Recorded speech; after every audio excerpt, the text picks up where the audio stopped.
আসসালামু আলাইকুম।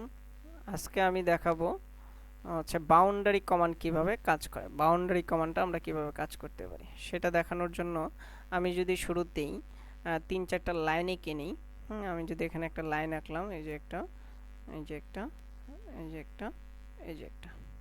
ঠিক আছে? তাহলে আমি এই লাইনটা আঁকলাম। লাইনটা আঁকার পরে আমি যদি স্কিপ বাটন ক্লিক করি, তাহলে আমি কিভাবে বুঝবো? আমি ক্লিক করলে দেখেন একটা একটা করে সিলেক্ট হচ্ছে। হ্যাঁ, এটা হচ্ছে লাইন। তাহলে আমি বাউন্ডারি চাচ্ছি এটার মধ্যে বাউন্ডারি করতে। তাহলে এটা আমরা করতে পারি। এই বাউন্ডারি করার জন্য, অর্থাৎ চারপাশে একটা পলিলাইন চলে আসার জন্য, সেটা আমরা করতে পারি। সেটা হচ্ছে এই যে বাউন্ডারি কমান্ডের মাধ্যমে। এখানে ক্লিক করব, বাউন্ডারি ক্লিক করব।